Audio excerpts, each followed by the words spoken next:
Hi friends, welcome to my channel. ఇక దామిని అయితే తను చేసిన పనికి ఏం చేయాలో తెలియక సతమతం అవుతూ అయితే ఇంట్లో సోఫాలో కూర్చొని ఉంటుంది. ఇక అప్పుడే శెట్టి గారు అయితే దామినికి కాల్ చేస్తారు. ఇప్పుడు ఈ శెట్టి కాల్ చేసి డబ్బులు ఇమ్మని అడుగుతాడు. 100 కోట్లు నేను ఎక్కడి నుంచి తెచ్చి ఇవ్వను, ఏం చేయాలో అర్థం కావట్లేదు. పైగా ఆయన ఇచ్చిన గడువు కూడా అయిపోయింది.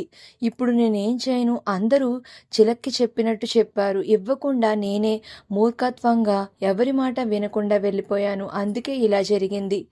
ఒక్కసారైనా నేను వాళ్ళ మాట వినాల్సింది. నేను అస్సలకి ఈ బిజినెస్ రంగంలోకే రాకుండా ఉండాల్సింది.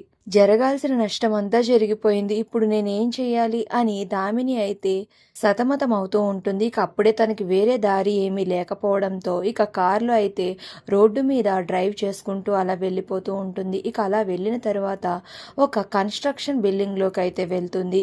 ఇక ఆ బిల్డింగ్లోకి వెళ్ళి మొత్తం పైకంట వెళ్ళిపోయి ఇక అక్కడి నుంచి దూకి చనిపోదామని ఫిక్స్ అవుతూ ఇక ముందుకి అయితే రాబోతూ ఉంటుంది. ఇక అలా ముందుకి పడబోతూ ఉండగా ఇక అప్పుడే అక్కడికి శరణ్య వచ్చి, దామిని, ఏంటి నువ్వు చేస్తున్న పని? నీకు వచ్చిన సమస్య ఏంటి? ఎందుకు చనిపోవాలనుకుంటున్నావు?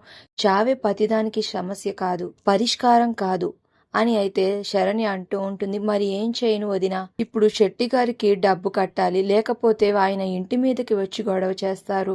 నా వల్ల చాలా పెద్ద పొరపాటు జరిగిపోయింది వదిన. ఏం చేయాలో తెలియటం లేదు. నాకు టెన్షన్ వచ్చేస్తుంది. అందుకే చావు తప్ప వేరే మార్గం కనిపించలేదు అని దామిని చెప్తూ ఉంటుంది. తప్పు దామిని, అలా మాట్లాడకు. ఇప్పుడు శెట్టి గారికి అప్పు తీర్చాలి, అంతే కదా. మనం అత్తయ్య గారితో మాట్లాడి అత్తయ్య గారి సలహా తీసుకుని ఏదో ఒకటి చేద్దాం. అయినా నువ్వు కంపెనీ పెట్టడానికి అత్తయ్య గారు నీకు హెల్ప్ చేసి ఇంత సాయం చేసిన వారు నిన్ను ఈ కష్టంలో ఆదుకోలేరా అని అయితే శరణ్య ధైర్యం చెప్తూ ఉంటుంది. ఇక అప్పుడు దామిని, ఏంటి వదినా, నేను ఈ బిజినెస్లో రావడానికి సాయం చేసింది ఆనంద పిన్నియా అని షాక్ అయిపోతుంది. అవును దామిని, మేము ఎప్పుడు నీ వెంటే ఉండి నీ మంచే కోరుకుంటున్నాం. అయినా నువ్వు అత్తయ్య గారిని ప్రశ్నించావు కదా, గొడవ తగలబడిపోతున్నప్పుడు అసలు మీరు అక్కడ ఎందుకున్నారు అని. మరి అదే క్వశ్చన్ నేను నిన్ను అడుగుతున్నాను. కరెక్ట్గా అదే టైంలో పోనీ అత్తయ్య గారు ఉన్నారు సరే, మరి అక్కడికి అనన్య ఎందుకు ఉంది? ఇది కూడా నువ్వు ఆలోచించాలి కదా అని అంటూ ఉంటుంది. అవును వదిన, నేను అలా కూడా ఆలోచించాల్సింది. ఆ అనన్య మాయ మాటలు నమ్మి తన ట్రాప్లో పడిపోయాను. తను నన్ను ఇలా చేసేసింది. ముందు నుంచి మీరందరూ ఆ అనన్య గురించి చెప్తూనే ఉన్నారు. నాదే తప్పు.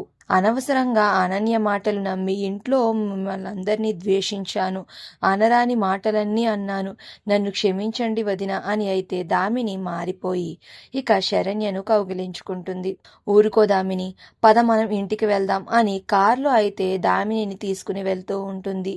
ఇక దామిని చాలా నీరసంగా ఉండడంతో పక్కన కారాపి ఇక దామినికి జ్యూస్ ఇప్పిస్తూ ఉంటుంది. ఇక దామిని అయితే ప్రశాంతంగా కూర్చొని జ్యూస్ తాగుతూ ఉంటుంది. ఇక అప్పుడే అక్కడ ఇక వరల్డ్ వైడ్ లో ఫ్యాషన్ షో కండక్ట్ చేస్తున్నట్టు ఒక పేపర్ అయితే కనిపిస్తుంది గోడకి. ఇక అది చూసి, దామిని, నాకు ఒక ఐడియా వచ్చింది. అటు చూడు, వరల్డ్ వైడ్ గా ఫ్యాషన్ షో జరుగుతుందంట. అందులో గనక మనం పార్టిసిపేట్ చేసి గెలిస్తే అక్కడికి పెద్ద పెద్ద స్పాన్సర్స్ అందరూ వస్తారు. వాళ్ళతో మనం డీలర్షిప్ కుదుర్చుకుంటే మన దగ్గర ఉన్న స్టాక్ అంతా క్లియర్ అయ్యి మనకి ప్రాఫిట్ వస్తుంది. అప్పుడు ఆ ప్రాఫిట్ ని మనం శెట్టి గారికి కట్టేయచ్చు అని శరణ్య అయితే ఒక ప్లాన్ ని చెప్తూ ఉంటుంది దామినికి. దామిని అప్పుడు వర్కౌట్ అవుతుందంటావా వదినా అని అడుగుతుంది.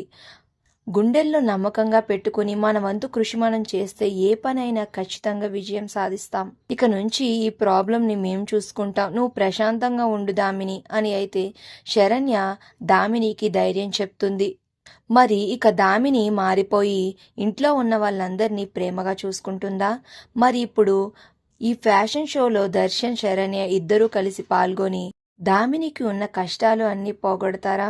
మరి అనన్య మరికొన్ని కొత్త కుట్రలతో ఎలా ఎంట్రీ ఇవ్వబోతుంది? ఫ్యాషన్ షోలో అనన్య, శరణ్య ఎలా తలపడనున్నారు అనేది నెక్స్ట్ రివ్యూలో తెలుసుకుందాం. వీడియో నచ్చితే ప్లీజ్ సబ్స్క్రైబ్.